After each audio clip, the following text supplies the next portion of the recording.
Please give an energetic and warm welcome to the one and only Awadh Oja sir.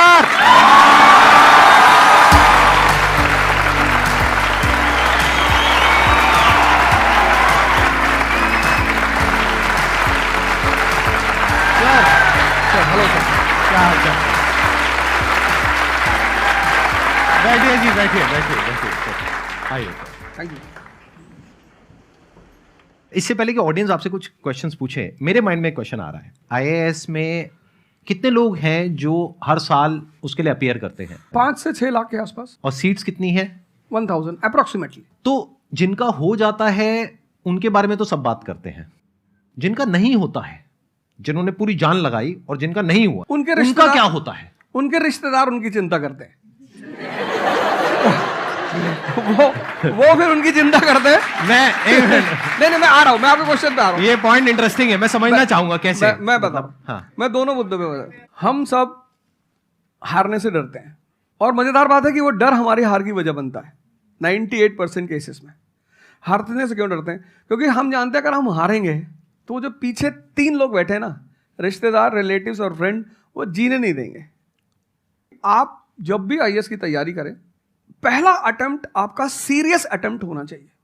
आपने तैयारी किया, basics तैयार किए, आपने एडवांस कोर्स तैयार किया, आपने कम से कम मेंस के 1000 आंसर्स लिखे हैं और मिनिमम 10,000 प्रीलिम्स के क्वेश्चंस आप सॉल्व कर चुके हैं, तब आप एग्जाम देने जाइए।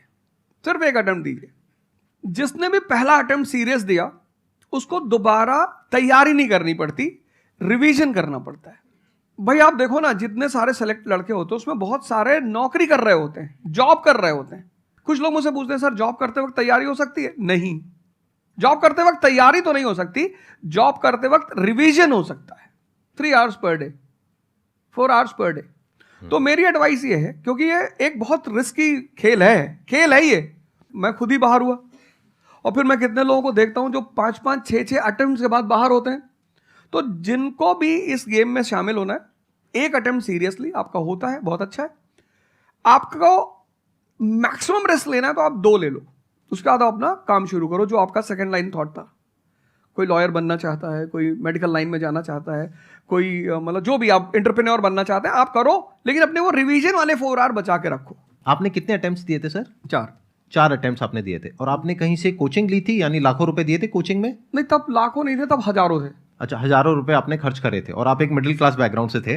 तो टोटल 4 साल में आपका कितना पैसा लग गया होगा? रहना, खाना, पीना, और आपने तो पूरे तैयारी करी होगी, साथ में कुछ और नहीं किया होगा? I think so. कुछ नहीं किया, बिल्कुल। तो कितना आपका 4 साल में अच्छा खासा पैसा? 5-6 लाख रुपए लगे। 5-6 लाख रुपए उस समय लगे। आज के समय पे अगर किसी को कोचिंग लेनी है तो आई थिंक इससे 3-4 गुना, 5 गुना आराम से लगेगा। तो 15-20 लाख रुपए उस इंसान का लग गया, और वो है एक मिडिल क्लास बैकग्राउंड से। अब वो कहीं ऐसा तो नहीं कि वो ना यहाँ करा ना वहां करा 4-5 साल बाद? हाँ, वही मैंने कहा कि अब आप, जब हमारे समय तो ठीक था, अब आप रिस्क पूरा नहीं ले सकते। You have to be cautious. अब इनको कॉशियस होना पड़ेगा कि ठीक है, जैसे बड़े सारे लड़के क्या करते हैं, वो 1-2 अटेम्प्ट ऐसे ही देते हैं। अब तो इनके पास 6 अटेम्प्ट है। ओबीसी हैं तो और ज़्यादा है, SC ST हैं तो और ज़्यादा है। और मैं कहूँगा आप किसी भी कैटेगरी से आते हैं, आप 2 अटेम्प्ट से ज़्यादा कभी मत मानिए। ये पॉइंट बहुत अच्छा है कि आइडियली आपको अपने माइंड में ये रखना है कि एक ही अटेम्प्ट है मेरे पास में, मैक्सिमम अगर आपकी फैमिली अफोर्ड कर सकती है तो 2 अटेम्प्ट है। उसके बाद में अपने काम पे ध्यान देना है, और इसको एज अ रिवीजन की तरह देखना है, मतलब इसको साथ साथ में चलाना है। ये नहीं कि अपने 5 साल या 6 साल लाइफ के सारे यहीं निकाल दिए और सारा पैसा घर वालों का लगा दिया, या उन्होंने खेत बेच दिया, या लोन ले लिया। ऐसी बहुत कहानियां मैंने सुनी है सर लोगों की, और बहुत ही दर्द होता है ऐसी कहानियां देख करके। ऐसे लोगों की जो कहानियां हैं वो उसको सुन करके बहुत ही बुरा लगता है अंदर से। चलिए आगे बढ़ते हैं जी। Sir, I wanted to ask how to fight the basically fear that we feel. Like there are lot many fears that we face, not only in studies but in each aspect of life. There is some kind of fear. How to fight that? How to come back? How to have that courage in life? Fear बड़ी प्यारी चीज है। हमने कुछ words को बड़ा negative बना लिया है। जैसे अब बच्चा है 2 साल का, उसको तो फियर होता नहीं, उसे कुछ पता नहीं, उसने कोबरा देखा, जाके पकड़ लिया। वो तो बाद में घर वालों ने देखा तो पता चला कि भैया कोबरा पकड़ के घूम रहा है। लेकिन हम बड़े हो गए ना, अब हम कोबरा देखेंगे तो वो हमारी बॉडी की जो मैकेनिज्म है वो हमें वार्न करेगी, अलर्ट करेगी। That is natural fear. वो अच्छी चीज है। जिस चीज की आप बात कर रहे हो वो फियर नहीं है, वो ओवर थिंकिंग है। आज का जो युवा है वो फियर से परेशान नहीं है, वो ओवर थिंकिंग से परेशान है। अब ये ओवर थिंकिंग क्यों है, उस फैक्टर पे आते हैं। ओवर थिंकिंग की वजह क्या है? ओवर थिंकिंग की वजह यह है कि आज का समाज इतना एक्सपैंड कर चुका है। You are outside your house, तुमको तुम्हारी दोस्त मिल गई कि मैं कल लंदन से आई, क्या लाइफ है लंदन में यार, और मैं तो ये कर रही वो कर रही। आपको लगा हम ही पागल हैं यार, आईएएस की तैयारी कर। फिर शाम को किसी फ्रेंड का फोन आ गया कि मैं तो अब ऑस्ट्रेलिया जा रही हूँ, मैं तो वहीं सेटल हो जाऊंगी। 90s में हमारे पास इतने स्कोप नहीं थे। हमारी जो लाइफ थी वहां ओवर थिंकिंग इसलिए नहीं थी, आपने भी सर देखा होगा, क्योंकि हमारे पास इतने स्कोप नहीं थे। आज तुम्हारी जनरेशन में यू हैव मल्टीपल फील्ड्स, मतलब इतने सारे फील्ड्स ओपन है। तो जब तुम घूम के चारों तरफ देखते हो और तुम देखते हो कि तुम्हारे ही साथ के लोग बड़ी सारी फील्ड में एक्सेल कर रहे हैं, काम कर रहे हैं, अर्न कर रहे हैं, तो तुम्हारा दिमाग भागना शुरू करता है। फिर क्या होता है, हमारे पेरेंट्स हमसे ज्यादा ओवर थिंकिंग करते हैं, क्योंकि बड़े हमको लेकर कॉशियस होते हैं। हाँ। एक हमने ओवर थिंकिंग की, हम अपना संभाल लें किसी तरह। हम घर के अंदर गए, मम्मी रो रही है कि वो निशा मिली थी, 20 लाख का पैकेज है उसका। दूसरा प्रेशर तुम्हारे ऊपर आ गया। ये जो प्रेशर हम मल्टीपल फेस करते हैं, तो एक तुम्हारा प्रेशर, एक माँ बाप का प्रेशर। पता लगा बुआ जी ने रात में फोन कर दिया, क्या कर रही हो जी? तुम सारे लोग प्रेशर से लड़ रहे हो इस वक्त, मल्टीपल फ्रंट पे। ये कोई फियर उयर नहीं है। ये प्रेशर दूर कैसे होगा, इस पे थोड़ी सी बात कर ले। जहां इंटरनल ताकत है वहां कॉन्फिडेंस है। आज का युवा क्या कर रहा है, बादाम का तेल लगा रहा है, बादाम की क्रीम लगा रहा है, बादाम का साबुन लगा रहा है, खा रहा गुटखा।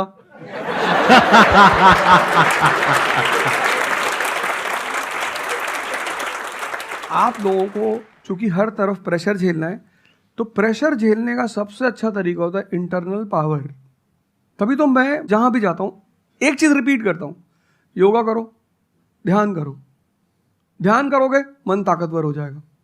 सर, आपने जैसे कि अभी बोला कि मेंटल स्टेट के लिए एक्सरसाइज करो, योगा करो। तो पहले तो मैं फिजियोथेरेपिस्ट हूँ, ठीक है। मैं सुबह से मतलब योगा या एक्सरसाइज मेरा डेली रूटीन है, करना भी और कराना भी। उसके बाद भी at the end of the day मैं डिप्रेस हो जाती हूँ। ये नहीं कि मन नहीं लगता, इस चीज़ में ही मन लगता है, फैमिली से भी पूरा मन लगता है, ठीक है। उसके बाद भी end of the day depress हो जाती हूँ। तो उसको डिप्रेशन कैसे कम करी जाए? हम किसके साथ रहते हैं वो बहुत इंपॉर्टेंट है। मेरे एक दोस्त मेरे साथ आ रहे थे आज से करीब 7-8 साल पहले, धौला कुआं से। रात का टाइम था और हम दोनों, मैं गाड़ी चला रहा था, हम इंडिया गेट के सामने से निकले तो उन्होंने मुझसे कहा कि अब हम बुढ़े हो गए हैं।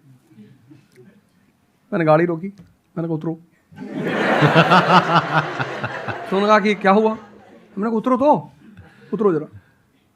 उतर गए, मैंने दरवाजा बंद करो, चले गए। आज तक मैंने उनसे बात नहीं की। वो सब पूछते हैं आज, अब तो खैर बात ही नहीं होती, पर वो बहुत उन्होंने कोशिश की कि अब क्या हुआ? तुम दिन भर अपने आप को मोटिवेट करती हो, काम करती हो, जब तुम वापस घर में आती हो, अपने समाज में जाती हो, तो सब तुम्हारे मेंटल स्टेटस का थोड़ी है, वो तुम्हारी सारी ऊर्जा को खींच लेते हैं। इसीलिए तो माँ बाप हमारी संगत पे बड़ा ध्यान देते हैं। तुम्हें लगता होगा कि माँ बाप कितने बदमाश हैं, माँ बाप भगवान हैं।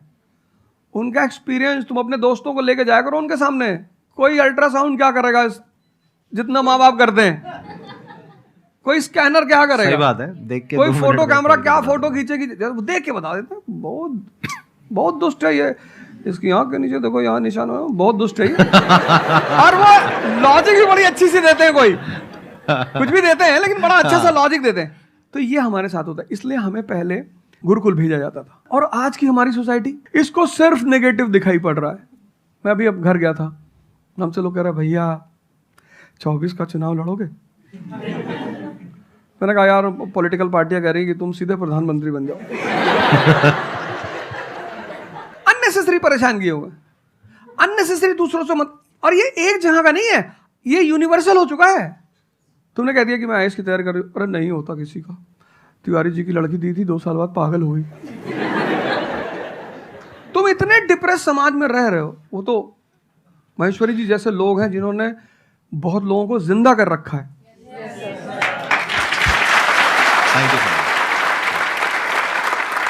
जब आपको कोई सहारा नहीं होता, आपने टाइप किया संदीप महेश्वरी, एक वीडियो आ गया, आप रिलैक्स हो गए। जब आप इन्हें सुनते हो तो आपका टेम्परेचर हाई होता है। तो एक ही आदमी को आप सुनते हो ना जिससे टेम्परेचर हाई हो, हमको सुन लिया कुछ ज्यादा ही हाई हो गया। लेकिन 2 लोगों को छोड़ दो, 3 लोगों को छोड़ दो, 4 लोगों को, ऐसे 10-12 लोग हिंदुस्तान में है, पॉपुलेशन 1 बिलियन 50 करोड़। तो तुम 10 लोगों को सुनो और बाकी जो तुम्हारे साथ 500 जुड़े हैं वो तुम्हें तो नीचे ही ले जा रहे हैं। इससे बचो, अपनी सर्कल को थोड़ा सा रिजर्व करो। तुम किससे बात करते हो, कौन सा लिटरेचर पढ़ते हो, लिटरेचर पर ध्यान दो। जैसे मैं रश्मिरथ पढ़ता रहता हूँ, खाली हुआ प्रसादों के कनकाब शिखर होते कबूतरों के ही घर। ये जो बड़े बड़े मकान हैं, कभी किसी बाज को यहां रहते हुए देखा? कबूतर रहते हैं। क्या लाइन है, प्रसादों के कनकाब शिखर, कितने मतलब महलों के जो बड़े बड़े शिखर, उसमें सिर्फ कबूतर रहते हैं। प्रसादों के कनकाब शिखर होते कबूतरों के ही घर, महलों में गरुड़ न रहता है, कंचन पर कभी न सोता। कंचन मतलब सोना। लग्जरी नहीं चाहिए। तुम लोग इतनी लग्जरी चाहते हो, लग्जरी आदमी को मेंटली कमजोर बनाती है। मैं आश्रम में था, मैंने ज्यादा खाना खा लिया। मेरा एक नियम है, नो एक्सरसाइज नो फूड। मतलब अगर मैं एक्सरसाइज नहीं करूंगा तो मैं खाना नहीं खाऊंगा। वहाँ एक बाबा जी, वो प्रेम में उन्होंने घी पे घी डालते चले, मैंने खा लो। फिर वो हुआ कि भाई यहाँ घूमेंगे, चारों तरफ जंगल है, डरा दिया इन लोगों ने। एक बार एक भालू एक आदमी की टांग काट के ले अरे मैंने कहा आज कोई भालू नहीं आएगा, मैं जाऊंगा। फिर मैंने 4-5 लोगों को तैयार किया अपने साथ, उनको थोड़ा मोटिवेट किया कि जंगल में घूमने से ऑक्सीजन लेवल बढ़ता है। वो लोग भी तैयार हो गए कि चलो। तो हमारे साथ एक साहब अमेरिका से आए हुए थे, वो भी वॉक करने निकले, बोले हम भी चलेंगे। मैंने कहा भाई साहब क्यों जा रहे हो? कहते हम भी चलेंगे। मैं उनका नाम नहीं लूंगा। 1 किलोमीटर के बाद उन्होंने मुझसे कहा मेरे बैग में यहाँ बहुत पेन हो रहा है। 1 किलोमीटर। तुम लोगों ने पता है अपने आप को कष्ट देना छोड़ दिया है। You are dying for luxury, you have become weak physically and mentally. थोड़ा सा कष्ट दो अपने आप को, थोड़ा टेम्परेचर हाई रखो, थोड़ा बड़े टेम्परेचर वालों के साथ रहो। हमने अपने आप को कष्ट, हम कौन सी नॉवेल पढ़ रहे हैं? Half girlfriend. अच्छी है, अच्छी है, अच्छी, मैं ये नहीं कह रहा हूं, मैं कुछ बोल देता हूं। अच्छी है मतलब आपने पढ़ी है।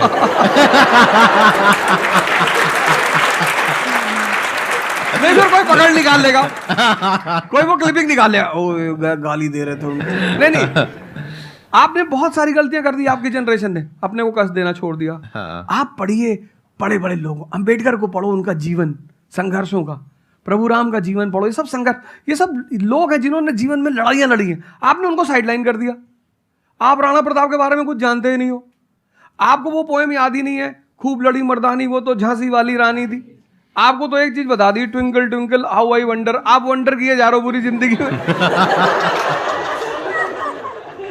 आपने कहा कि पूरे दिन मैं अपना काम करती हूँ, दैट इज फिजियोथेरेपी जो आप करते हैं, और शाम तक आते आते आपको थोड़ा सा डिप्रेस फील होता है, थोड़ा सा डाउन फील होता है, तो उसके पीछे क्या रीजन है आप बताइए। जैसे कि मैं बाकी पेशेंट देखती हूँ पूरा दिन में, हाँ। बट जब मैं घर पे आती हूँ तो मैं अपने मम्मी पापा को देखती हूँ। ठीक है। जो मैं उनको कहती हूँ कि आपको ये एक्सरसाइज करनी है, ये करना है, आपके लिए ये ज़रूरी है, वो ये नहीं करते। तो फिर वो मुझे डिप्रेस होता है कि मैं जब सबको सही करती हूँ और मैं अपने घर में ही सही नहीं कर पा रही। आप सबको सही नहीं करते हो, आप उन लोगों को सही करते हो जो आपके पास आते हैं। हाँ एग्जैक्टली। तो अगर आपके पेरेंट्स सही नहीं होना चाहते हैं तो उनको कौन सही करेगा? बेसिकली हमारी प्रॉब्लम क्या है कि जो नहीं करना चाहता उसको भी करवाना चाहते हैं। एग्जैक्टली। फॉर एग्जाम्पल, आप में से यहाँ पे कुछ लोग बैठे हैं और बैठे हैं जो कहते हैं कि भाई आप कुछ भी बोल दो, हम तो जैसे थे वैसे ही रहेंगे, उखाड़ लो जो उखाड़ सकते हो, आप अकेले आ जाओ, आप साथ में हो जाओ, सर को ले आओ, आप 10 को ले आओ, हम तो नहीं बदलने वाले। उनका कोई कुछ कर सकता है? समझ गए? तो यहाँ पे किसका एक्चुअल में किसकी लाइफ बदलने वाली है? यहाँ पर हो सकता है कुछ साल बाद आप ही में से कोई यहाँ पर बैठा होगा, बट वो इंसान कौन होगा? जो खुद अंदर से बदलना चाहता है ना। Yes sir, thank you sir. Please have a seat, बैठिए। मेरा संदीप सर से एक क्वेश्चन है कि जैसे हम लोग जब आपकी वीडियोस देखते हैं तो हम लोग मोटिवेटेड हो जाता है कि हम लोगों को गवर्नमेंट से या फिर इन सब फील्ड्स में छोड़ के अपना कुछ स्टार्ट करना चाहिए जिससे देश में एंटरप्रेन्योर्स या फिर जॉब्स बढ़े। फिर हम लोग देखते हैं आप लोगों को कि भाई यूपीएससी में एक ऐसी पावर होती है जो हम करना चाहते हैं वहाँ पे हमको डायरेक्ट पावर मिलती है। जैसे कि मैं अगर एजुकेशन के फील्ड में कुछ अच्छा करना चाहती हूँ तो मेरे पास डायरेक्ट पावर होती है कि हम लोग वहाँ से कर सकते हैं। तो मैं ऐसा